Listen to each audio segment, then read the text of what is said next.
gentlemen, welcome back to the latest installment of the SJ Primetime Show. Got a very exciting show for you guys today. We are joined by a very special guest, Portland, Maine's own, Deering's own, Nick Caner-Medley. For those of you that don't know, you gonna learn today. Nick averaged nearly 27 as a junior for the Rams, averaged 36 and a half as a senior. Led Deering to back-to-back Western Maine titles. Shout out to Walter Phillips. Walter Phillips is in that mix as well.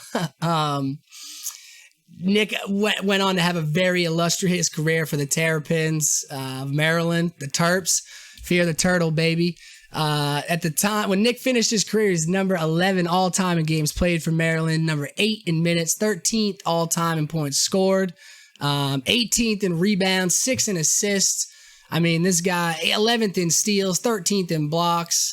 Legitimate player. At the time of his graduation, Nick was one of only 5 Maryland players to score over 1,500 points, grab over 500 rebounds, and record more than 200 assists, 100 steals, 100 threes, and 50 blocks. This guy clamped up J.J. Redick in the 04 ACC tournament game.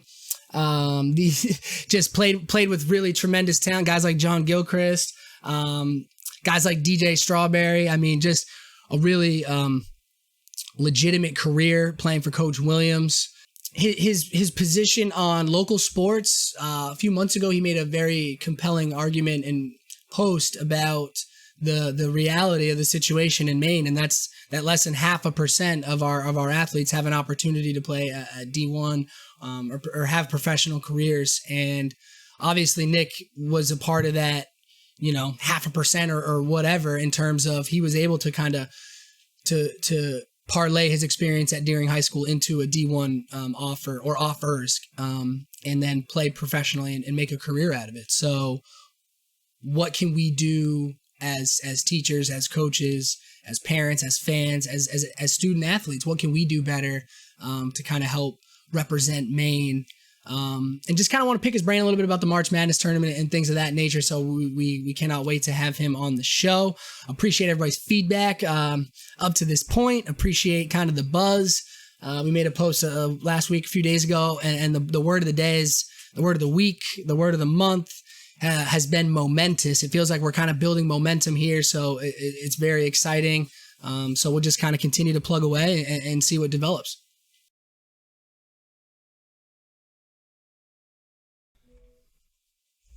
Nick, how are you? What's going on, man? Not a whole lot. How you doing? I'm doing well, man. I appreciate you taking some time this afternoon. Showing some Deering pride right now. Had a cup of coffee at Deering during my internship, so that's where I did my a year of student teaching for the Rams. So showing some love. I'm a Westbrook guy, but I appreciate the Deering love. Yeah, it was show. My pleasure to always happy to chat hoops, man. Man, we certainly appreciate it. Man, I got to get right into it with you. Last week you made a post. It was pretty compelling. You're talking about hooping with MJ. You got to I got to peel back some layers, man. So what's the context? You guys are playing pickup. Is it 2-on-2? Are you playing 5-on-5? Who else is playing? Where are you playing? Why are you calling for the ball? I mean, were you feeling? I mean, what's going on, man? Question on why did I call for the ball? All of it's a great question, man. What an incredible experience and opportunity I had when I was at Maryland. Jordan has a camp in Santa Barbara at UCSB for kids, and he invites every summer, at least he did when I was in Maryland, he identifies the top 20, 25 players in the country, and he reaches out and invites you to come to his camp for a week, and you train with the other players, and then the main purpose is every night you play a 5-on-5 pickup game in front of all the parents and all the kids. And Jordan played with us a majority of the nights. Usually he would play 2 or 3 times a week, and the other nights we would just play amongst ourselves. But it was great players at the time. I mean, it was, Darren Williams, Chris Paul, Rashad McCants from North Carolina, who was a big name at that time. Mm-hmm. Sean May, Tyler Hansborough. I mean, a lot of guys. J.J. Redick, who was my roommate. We stayed at a frat house right on campus. So, I mean, not only was it a phenomenal time for us For me, it was before my junior year and before my senior year. So it was the summer after my sophomore year and the summer after my junior year. So I went for 2 summers. So I was able to be a deer in the headlights year one. And then, it's incredible with the game of basketball. Once you get in between the lines, you start to feel comfortable, and MJ always made us feel super comfortable. He's a really, really fun guy to be around, always cracking jokes. That's one of the things that's so cool for me about this new documentary, The Last Dance, is because people are getting a chance to see kind of how Jordan was behind the scenes, and social media was different then. So you didn't have that behind the scenes look and really idea to feel like you get to know somebody like you do with athletes now. There's so much exposure to athletes now. I feel like as a fan, you feel like you know the guy a little bit. You know more about him off the court. You know how they are. You hear about how they are with their teammates. And, so he was always a guy who would bust your chops a little bit. And, he would get after me quite a bit. One of his favorite things to talk about, which I mentioned in that post, was I was a very dominant left-handed player, and I always have been. And his favorite joke was, if I could spend $1 million on buying you a right-hand Caner, I would. What's funny is the fact that he even said my name as a super fan, and he's my idol, was super cool. But the funny thing about it, he's the only person who's ever called me Caner. Like growing up, my friends called me Medley. Okay. In Maryland, it was always Caner-Medley or obviously Nick or whatever. And he just would yell Caner, which was pretty funny. But it was an incredible experience, and he would just give us so much gear in general. He would come, and this guy who's known now as Worldwide Wes, who I don't know if you've heard of him. He's a guy who's always been Jordan's right-hand man. Mm-hmm. People were looking at Wes for the potential GM job when Leon Rose just got the president job at the Knicks. They were talking about potentially bringing in Wes as a consultant because he's just, very well respected and liked, and he was always with Jordan. He was super cool to be around, super funny. So he'd come in with duffel bags of gear. And this was all, a couple people asked me, like, was it retros, like the 5s and the 3s and the 11s, the ones we all love? It was all the 20s and the 21s. So it was the shoes that were coming out at that time. So he wanted college athletes to be wearing his new shit. So he would just give us literally duffel bags and duffel bags of shit. And I would still joke with him that I need some gear. In Maine, we don't sell Jordan gear. I'd fuck with him about that. Right. Sorry for cursing. No, you're good, man. No, you're good. And so one of the times, like I kind of articulated in the post, was I was just reflecting on the story, and he yelled my name, and he kind of like waved me over, and I went out there and grabbed a bunch of shoes, and then on my way in, he yells Caner again. I look back, and he's like, "Don't you ever call for the ball again?"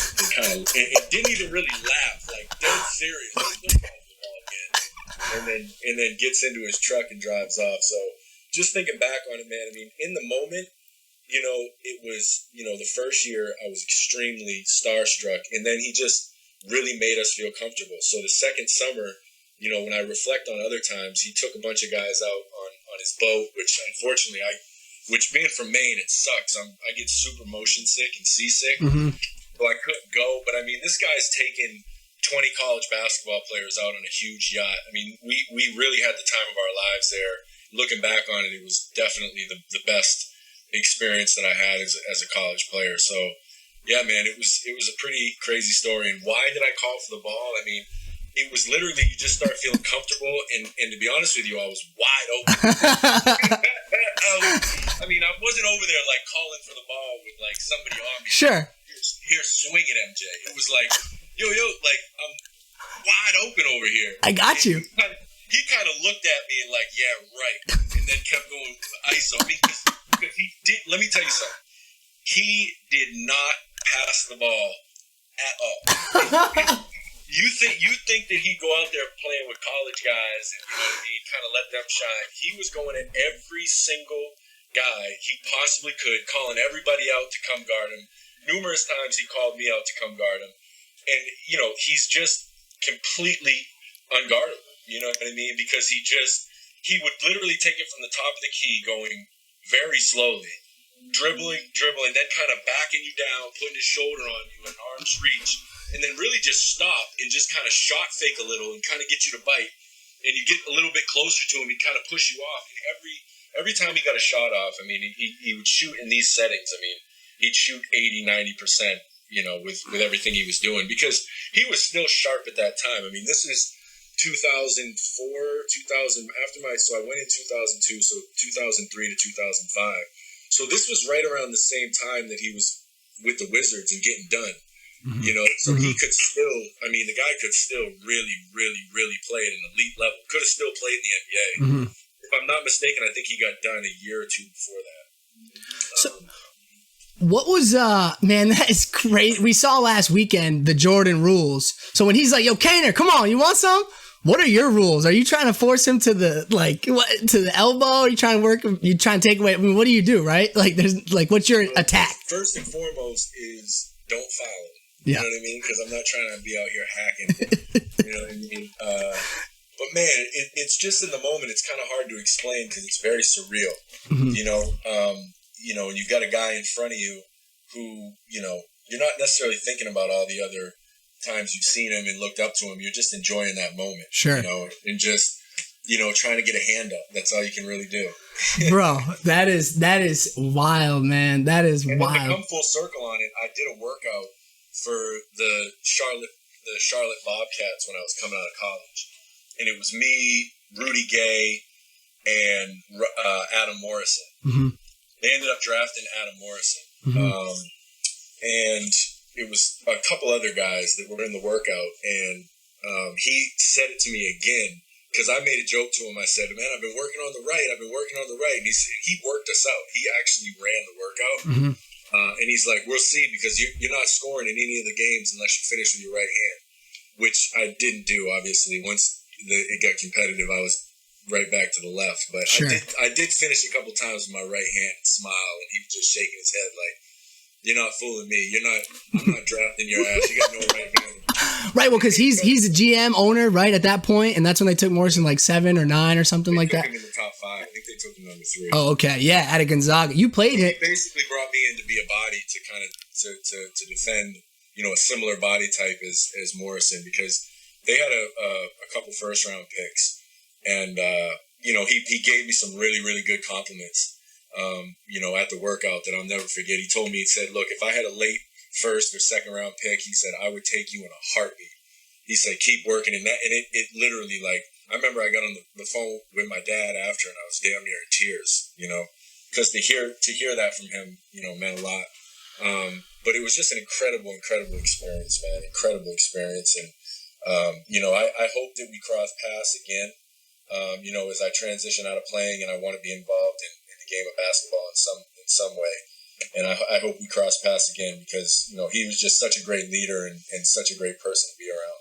Yeah, I was going to ask too, obviously you're still playing. You just recently signed in Japan, obviously right now with the nature of the situation, we're all kind of on standby. But I was going to ask a little bit about how you see yourself as an executive or as a coach, or as like, how do you see yourself staying engaged with the game of basketball? Hold on, let me apologize. I want to make sure that this doesn't switch off of No, you good, man. I don't want to lose you. No, I appreciate you, man. You good. I lost you there for 1 second. Say that again. Just wondering how you I don't want to imply that your playing career is winding down by any means, but in terms of like how you're going to approach the game, is it getting into maybe a GM role or a front office role, or is it maybe in a coaching role, or where do you see the game of basketball in your life kind of moving forward? Yeah, that's something I've tried to gauge, as it is down the stretch in my career. I mean, I'm taking it one by one at this point. This will be my 15th season. I'll be 37 in October. My body still feels relatively good. And again, it's a knock on wood thing. You're really just taking it one year at a time. But I started doing things off the court with entrepreneurial endeavors and investing about 10 years ago now. I'm actually right now in an empty 6,500 square foot place in Portland called Cloudport that I opened 3.5 years ago. That's currently closed because of the obvious situation. But I've done a lot of stuff off the court business wise, and I've found a passion for how the same disciplines of being an athlete can translate over to being an entrepreneur. The same principles of identifying character and team and the disciplines and the routine and the amount of work and commitment it takes and attention to detail. And so I found a passion for it. So for me, what really is interesting is the business side of basketball, finding a way, whether it's, working with some agents. I've already done that. I've worked with some agents in Europe and helped bring players, share with the players kind of what my experience has been over the last 15 years and articulating some of the strong suits of some of these agents in sort of a consulting way. So it may be a situation. Yeah, I got you, Nick. I apologize. I think it's probably on my end.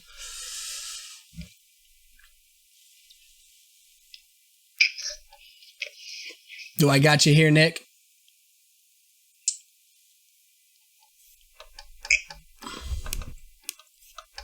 Do I got you here? You got me? Yep. Oh, all right, man. I apologize about that. No worries.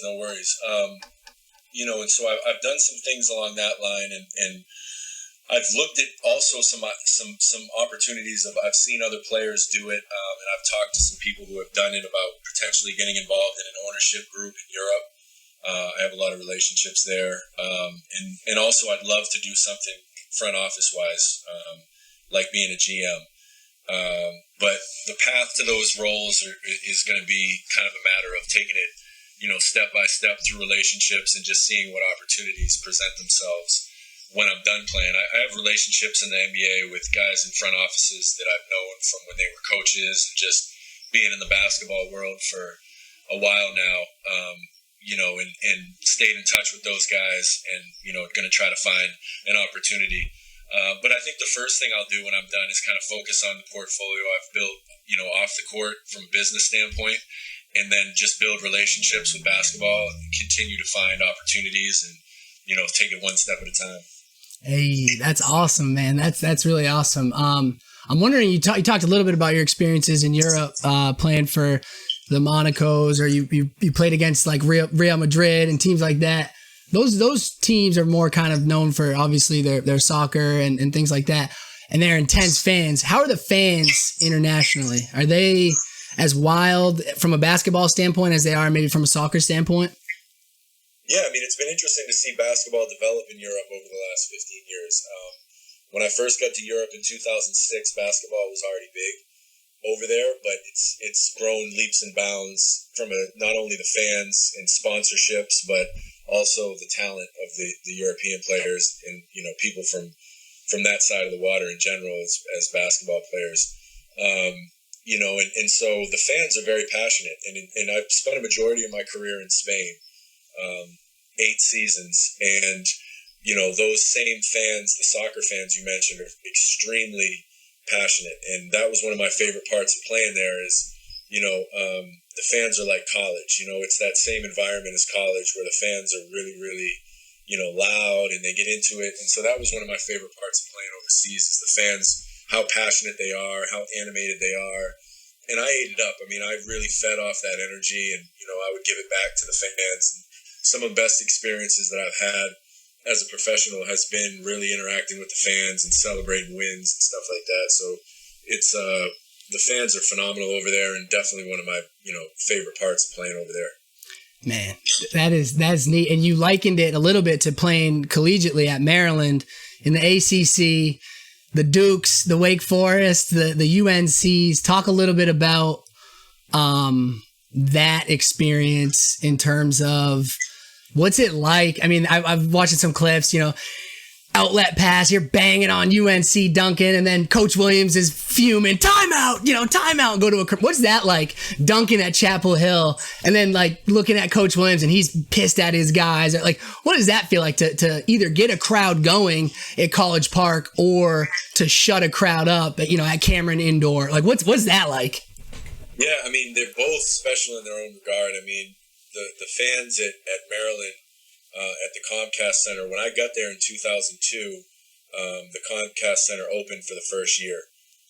So it was a brand new arena, 17,000 people. And Maryland had just won a national championship in 2002, or the year before.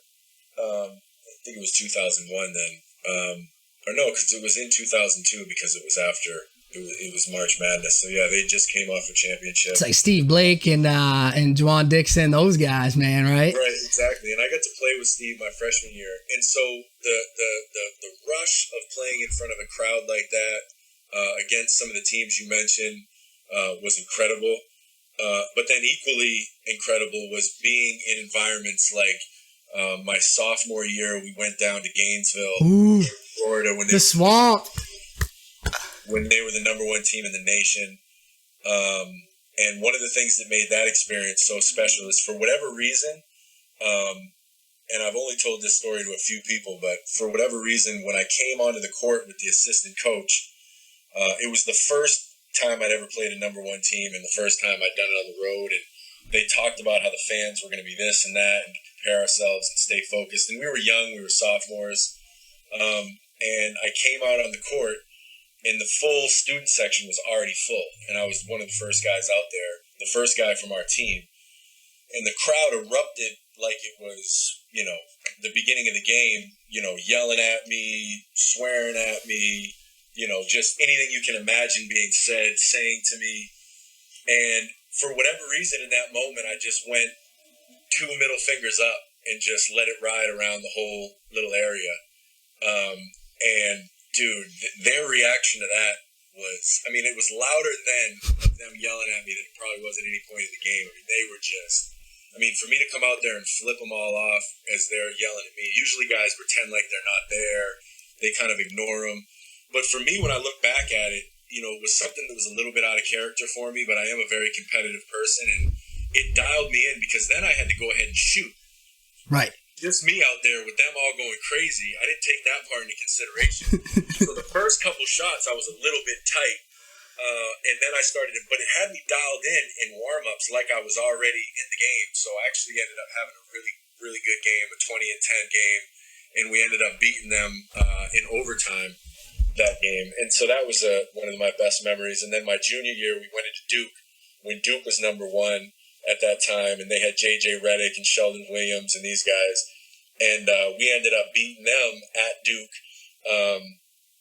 and I had, I think it was like 23-12 in that game, and then they did the interview after, like the live interview after the game, and I remember like giving a shout out to Maine, like, I appreciate Maine and all the people that supported me and all this stuff. It was just a wild moment.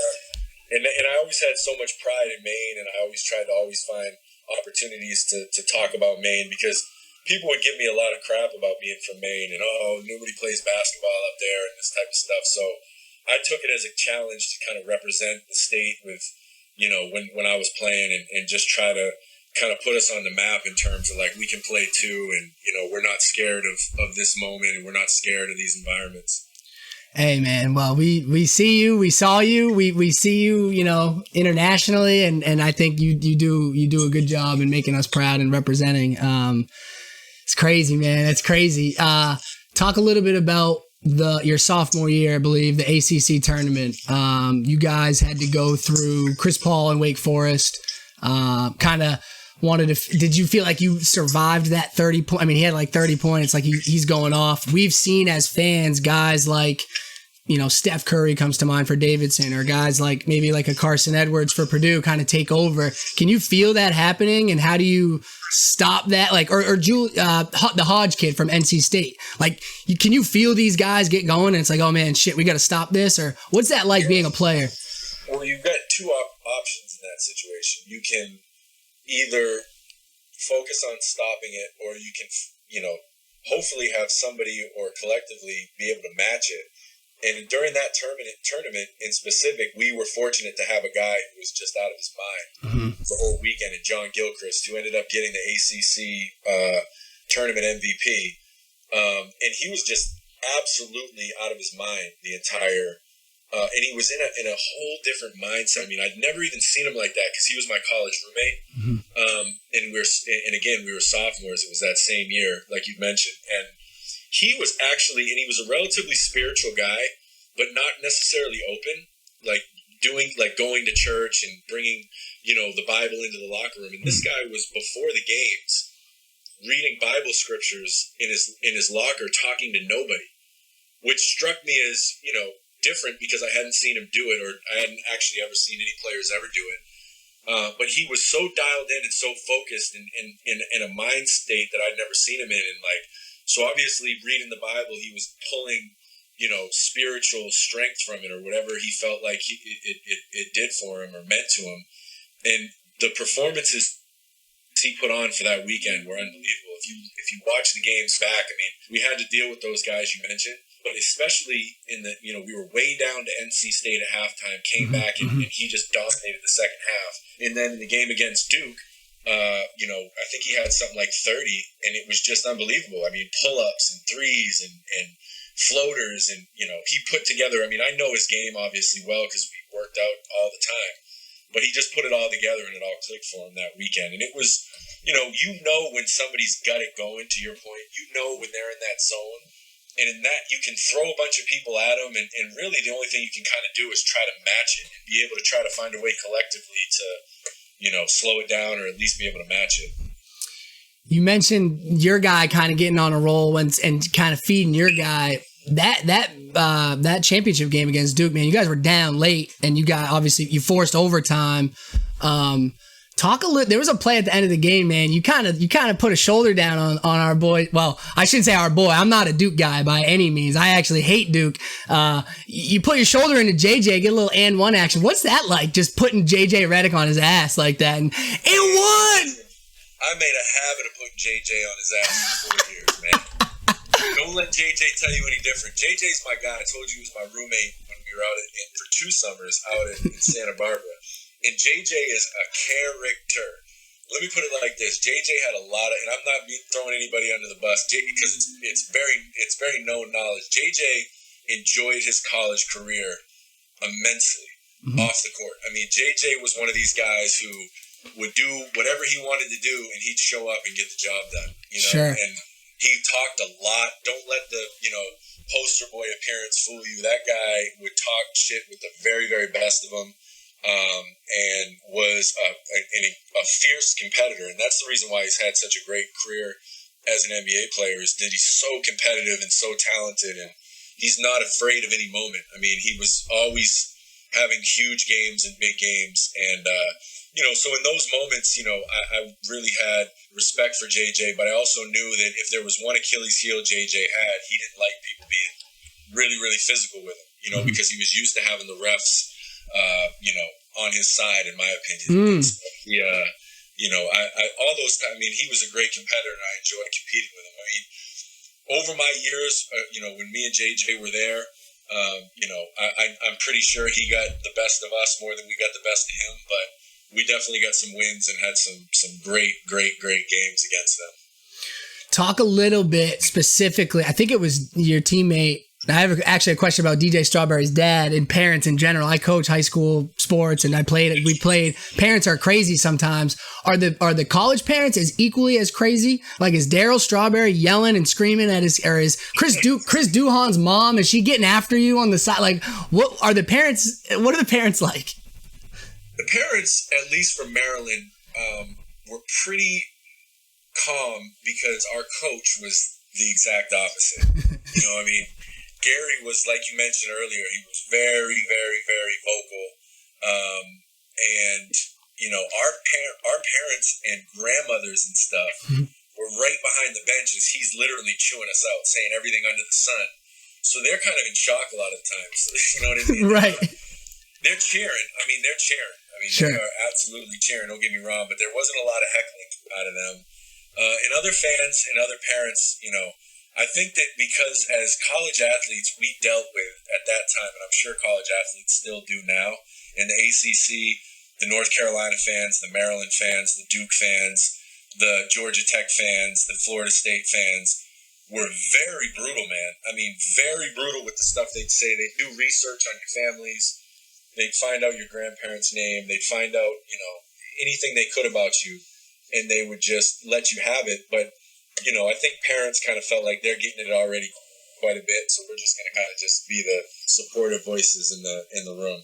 What were some things that guys said to you? Like, were there any lobster references, or like what was some of the best smack? The story of all, hands hands down, which was in the USA Today, and there was a huge story about it, is a fan from Maryland, or it was North Carolina, punked the Duke fans before the game that we beat them in Cameron Indoors. So that same game, when I came out onto the court, they were yelling, like, Myra, Piggy, and I'm literally listening because I'm like, what is Myra and what is Piggy? Like, what are these people talking about? And I'm, having fun with it. It was my junior year, and I'd already had the experience at Gainesville, and so I was just I didn't go as far as I did at Gainesville. Sure.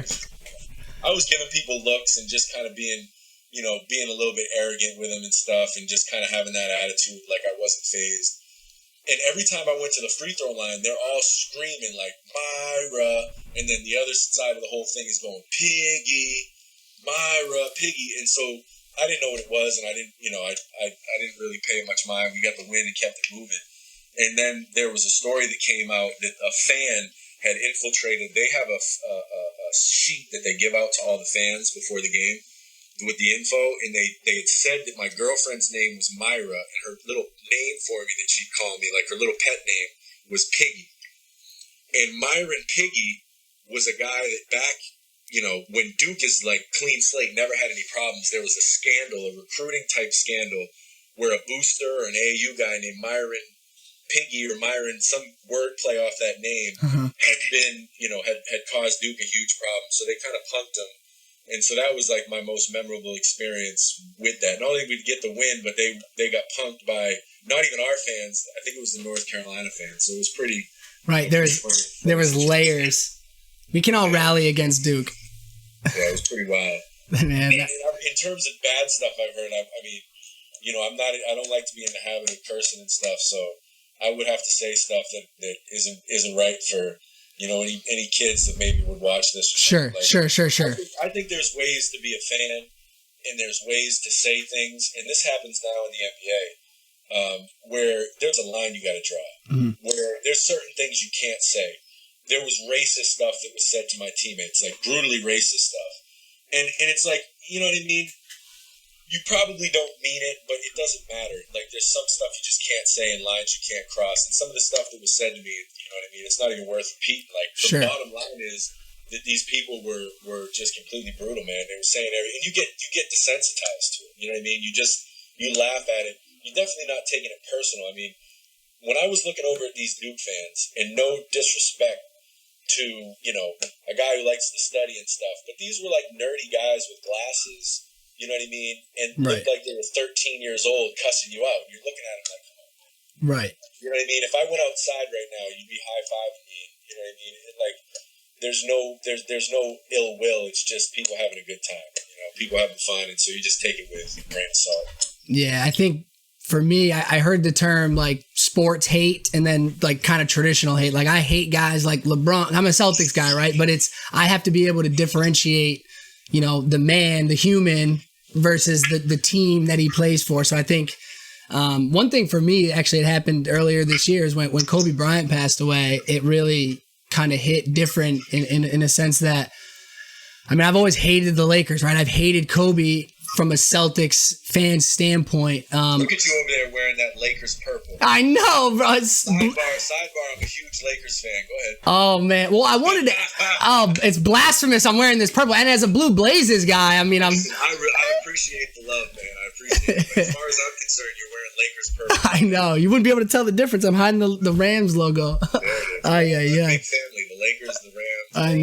I know, man. Well, my question is someone who obviously has such a close, intimate relationship with the game of basketball, as someone who's moved around overseas and seen the game through different lenses, at different times, what was your kind of reaction, I guess, to Kobe Bryant's passing? Obviously, as a Lakers fan too, but how do you kind of see it? What was his impact on a global scale from kind of your perspective?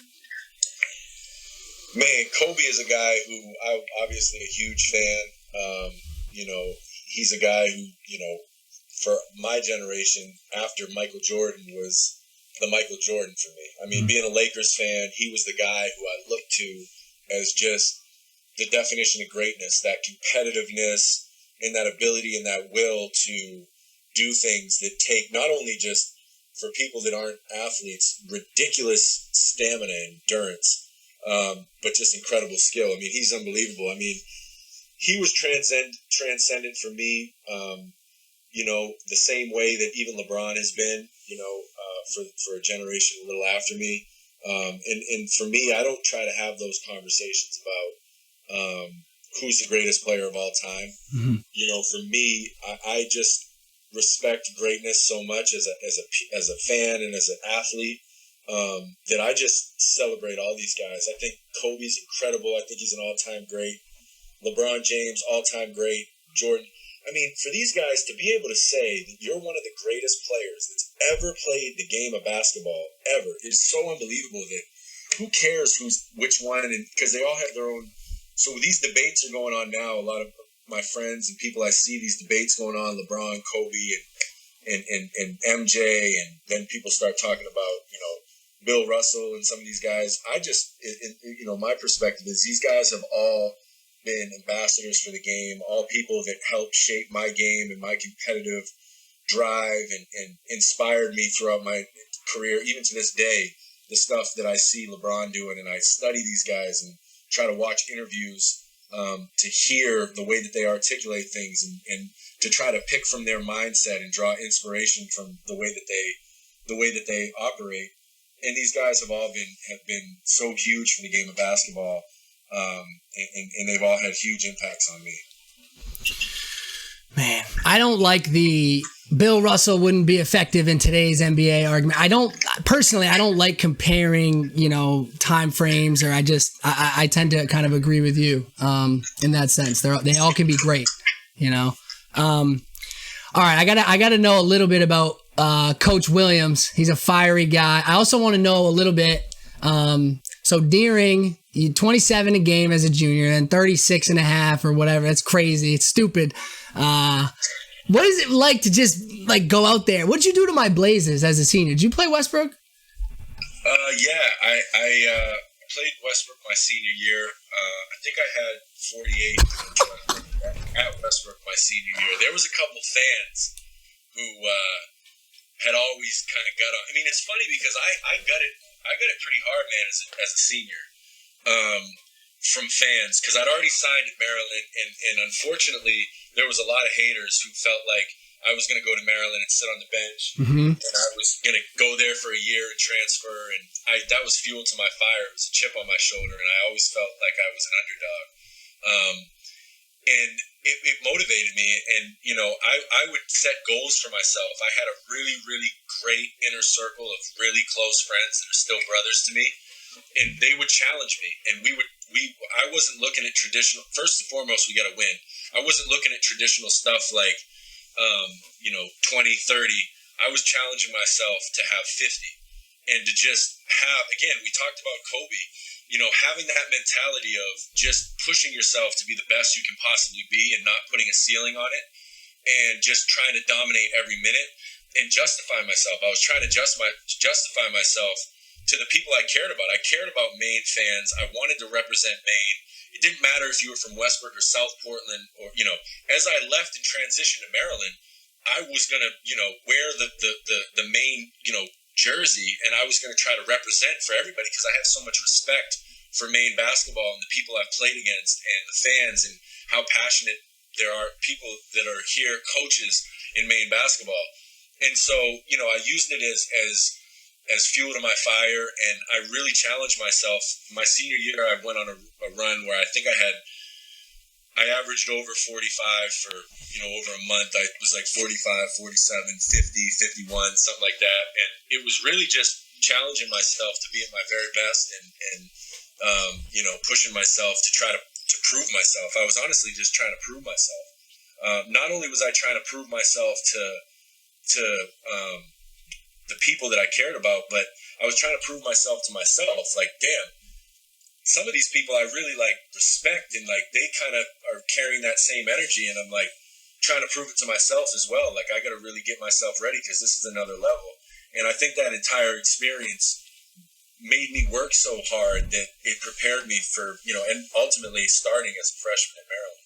And that's one of the things I was going to ask too, because like you did the opposite of go and kind of get consumed by the big campus or the big program. I mean, you're joining an ACC program who's at maybe arguably the height of its kind of run, just winning, going to a Final Four, winning a national championship, legacy with guys like, Len Bias, some of the, Milliken going way back. You get a new arena. How do you not get eaten alive as a true freshman? How do you go in there? What was your relationship with Coach Williams? Like, what was his recruitment process? You talked about having already been committed as a senior. Did he say, Nick, you're going to come start as a true freshman? Or how did that happen? Well, he had, and one of the things that I've learned throughout my whole career with college the last basically 20 years is for anything to be successful, you've got to have a great team around you. And it really doesn't matter what it is. I mean, even an individual sport like golf, you need to have a great caddy and a great trainer. Team is, for me, everything. And I think it is in so many things, and something I found a lot of comparables in business. But he had a phenomenal team around him with his staff. I was recruited by Jimmy Patsos and Dave Dickerson.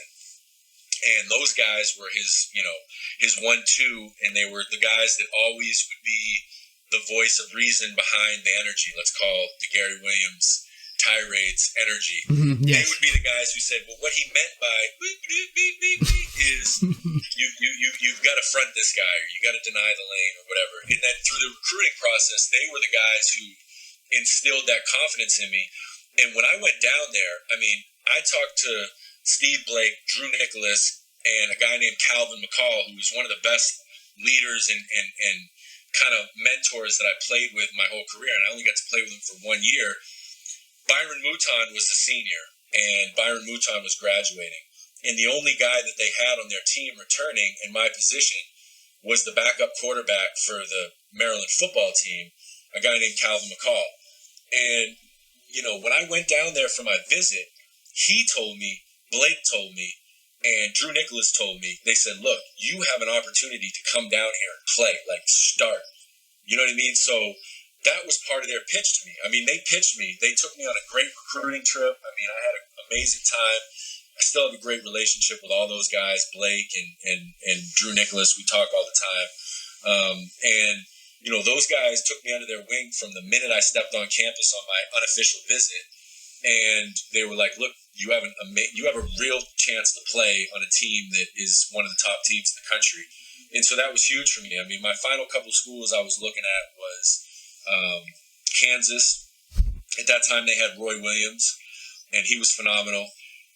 Connecticut, they were great. Calhoun recruited me hard. And then I wanted to go to North Carolina. That was Jordan was a big part of that, and I was a huge Tar Heels fan.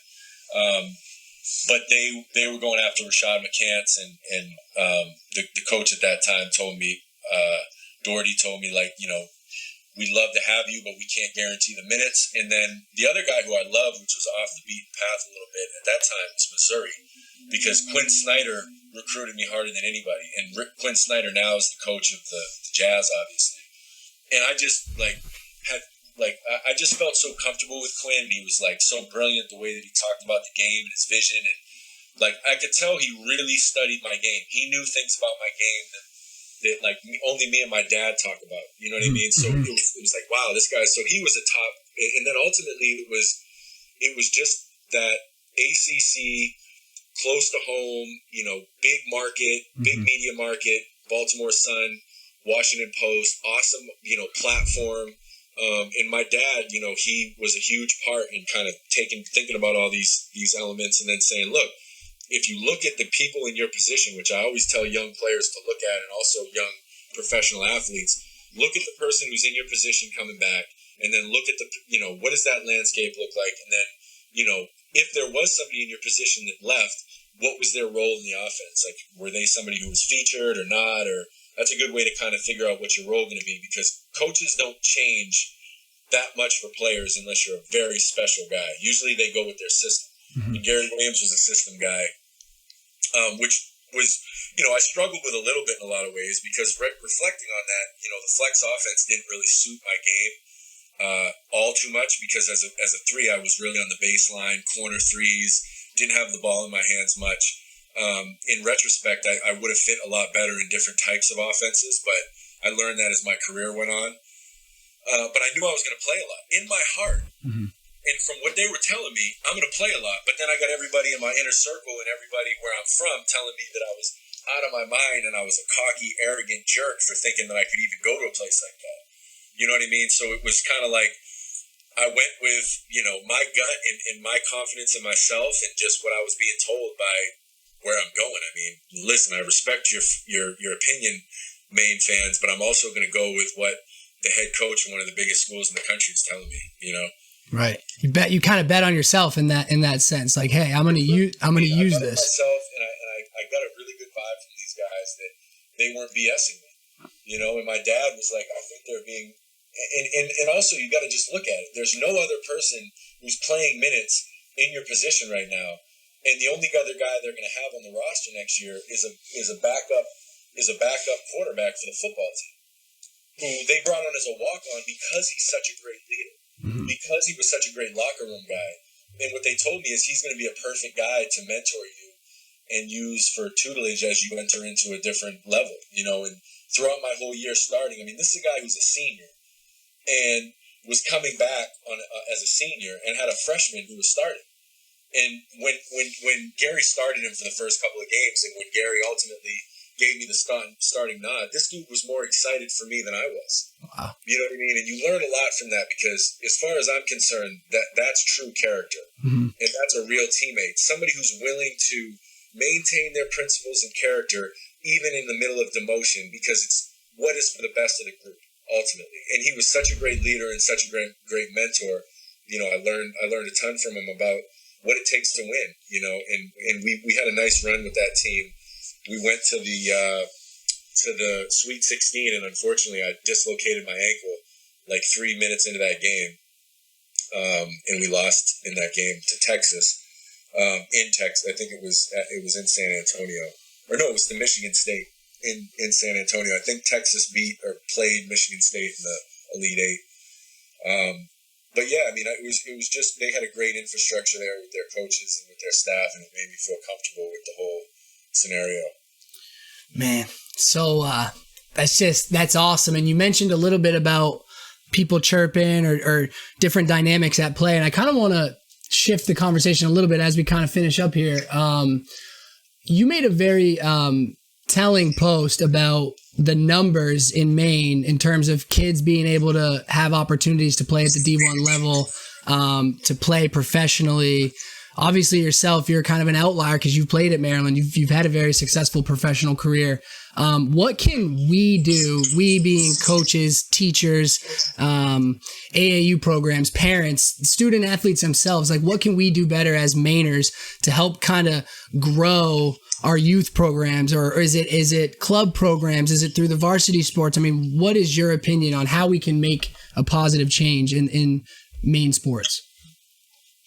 Yeah, well, I think one of the first thing from that post is the interesting thing about social media that can be challenging is when you do a post, it's, you try to articulate in a nobody's trying to read a book, type of situation, something that's pretty broad. Mm-hmm. And one of the things that is important for me that was not meant by it is that there's not a number of phenomenal trainers and phenomenal coaches and people in Maine basketball who are doing amazing things. Right.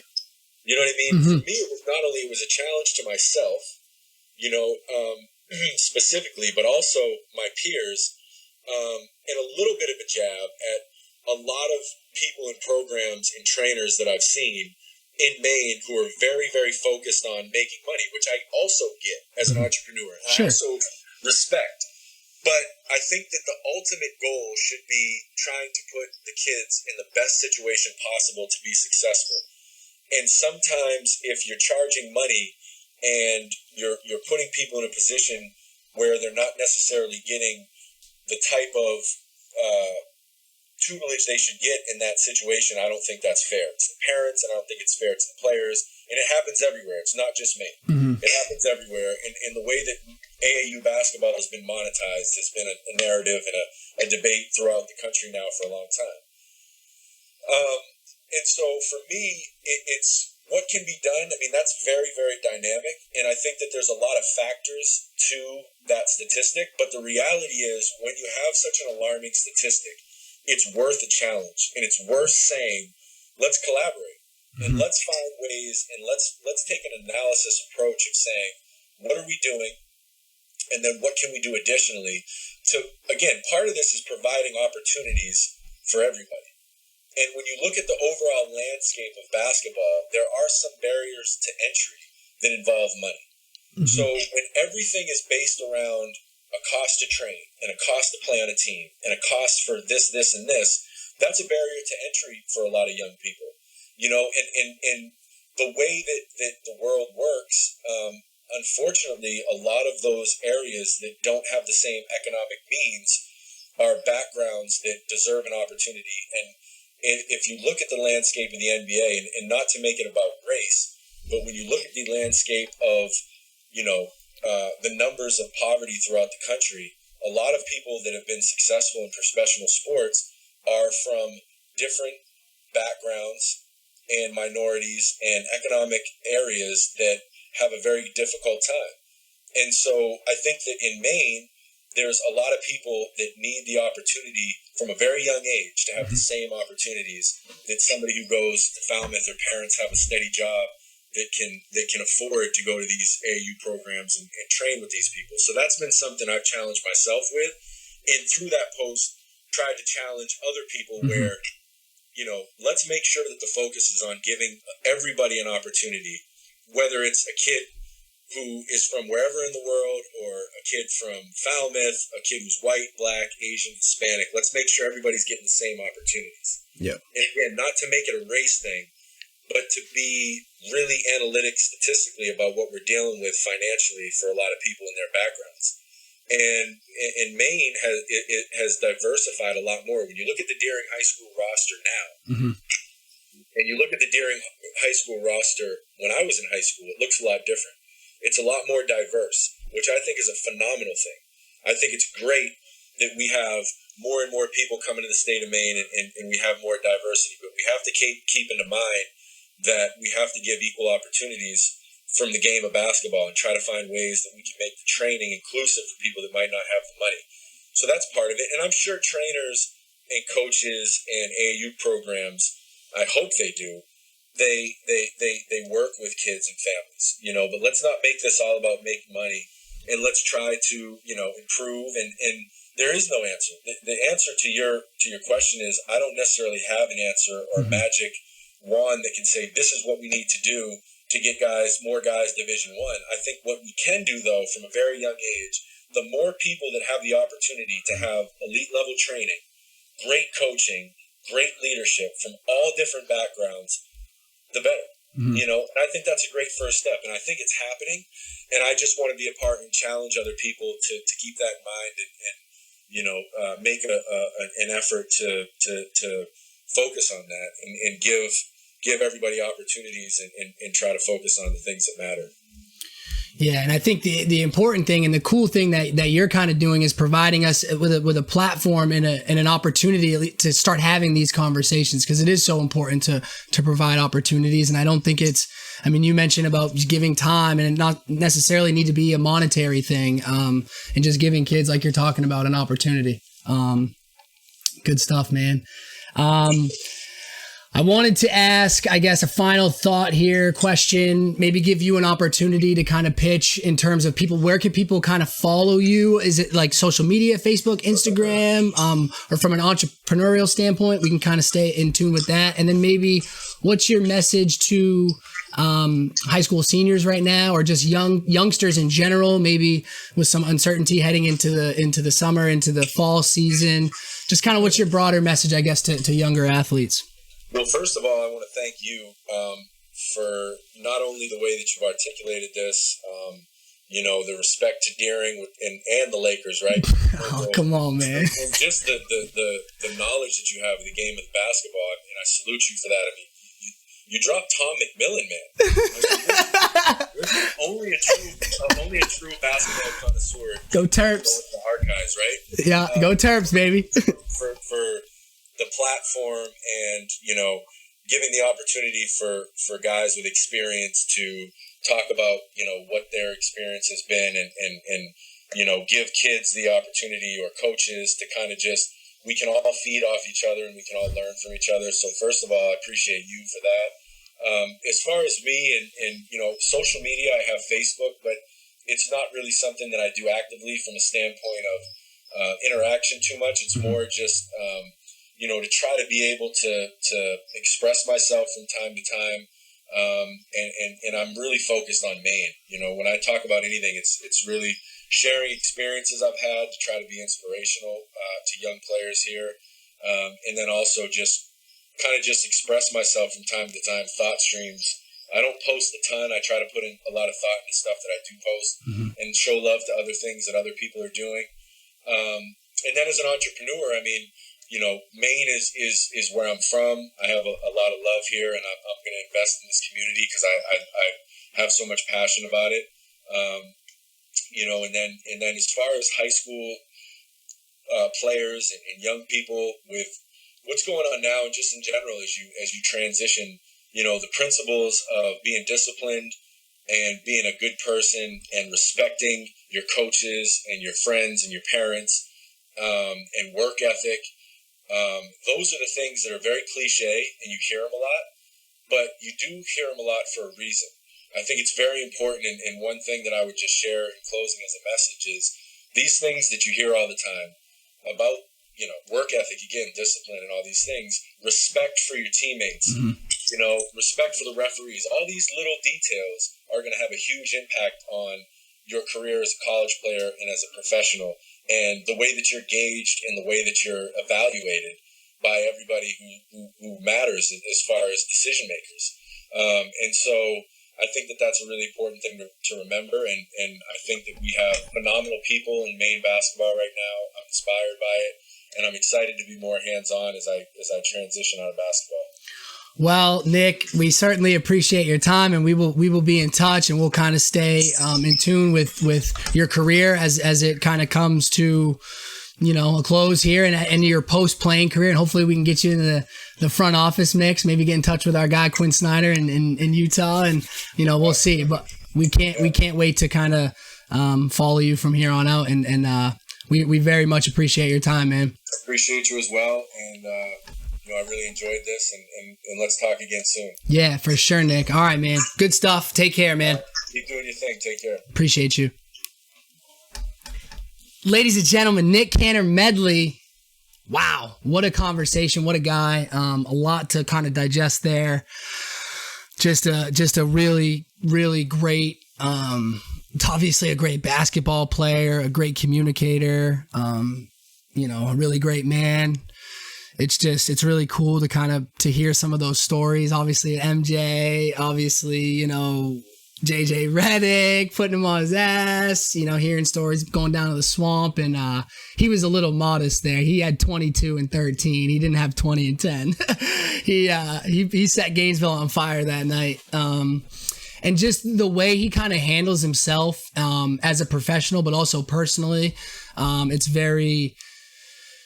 You kind of feed off that energy, and it's really cool in terms of his message to youngsters and to coaching, and kind of going back to the basics of why we do things that we do, and just a really, really cool conversation. Just kind of a geek out, talking about certain players, and he's talking about guarding this guy or forcing this guy to the baseline or doing different things. I mean, it was a really fun conversation. I think my takeaway would be, be coachable, be a good teammate, be disciplined, lean on support, trust your gut. Obviously, Nick talked a lot about trusting his family. His dad and him had a really close relationship. He kind of blocked out noise at certain times, whether it was, the main fans talking about, oh, you should go here, you should go there. And then at certain times he welcomed the noise, right? In Gainesville, he's going, yeah, bring it on. And he embraced that challenge. He embraced that opportunity. And then kind of 22 and 13, right? I mean, he put pressure on himself, and it was like, oh shoot, I gotta ball out now, So I think one of my big takeaways is raise the bar for yourself and shoot for it and go for it. Literally and figuratively shoot for it. just very, very appreciative of Nick's time, his conversation, his experiences. Just a lot of fun, and can't wait to kind of connect with him and see, where he goes in his post-playing career. I just am ecstatic about it. So that was a lot of fun. A really, really good conversation with Nick Caner-Medley.